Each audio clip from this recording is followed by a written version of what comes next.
শুভ সকাল সবাইকে। আজকে হচ্ছে সরস্বতী পুজো, আর সকালটা ঠিক এইভাবে শুরু করছি। যদিও বা বিয়ের আগে কিংবা বিয়ের পরেও সকালটা এইভাবে শুরু হতো না, কিন্তু বাচ্চা হয়ে যাওয়ার পরের থেকে সকালটা এখন এইরকমই শুরু হচ্ছে।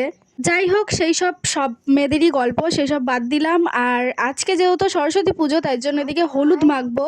তো হলুদ মাখার জন্য আমি এখানে হলুদ তুলছি। হলুদটা কিন্তু প্রত্যেক বছর কিনেই মাখা হয়, কিন্তু এই বছর আমি নিজে গাছ লাগিয়েছিলাম, তো সেই গাছের থেকে হলুদ বার করে মাখার এক্সপিরিয়েন্স মানে দারুণ একটা। আর তারপরে সেটা আবার আমার মেয়ের সাথে। তো এই অভিজ্ঞতাটা তো আমার মানে দারুণ। এই নিজের গাছ লাগিয়ে তাতে ফল পাড়া, ফুল পাড়া, এই জিনিসটা আমার দারুণ লাগে। তারপরে ওদিকে হলুদ বেটে মেয়েকে স্নান করিয়ে দিয়েছি, আর এখন ওকে রেডি করিয়ে দেবো। তো তার জন্য আমি এখানে সব কিছু গুছিয়ে নিচ্ছিলাম, ওর জন্য যা যা কেনাকাটি করেছি। তো এদিকে ওকে রেডি করাচ্ছিলাম। আর আমার না কোথাও গিয়ে খুব মনটা খারাপ করছিল। আমার নিজের ছোটোবেলার কথা মনে পড়ে যাচ্ছিল। আমার মা আমাকে যেরকমভাবে রেডি করিয়ে দিত।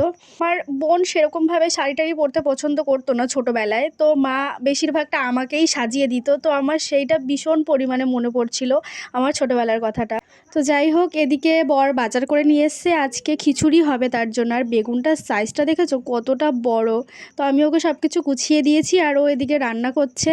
আর আজকে অনেক দিন পর বাড়িতে শাড়ি পরলাম।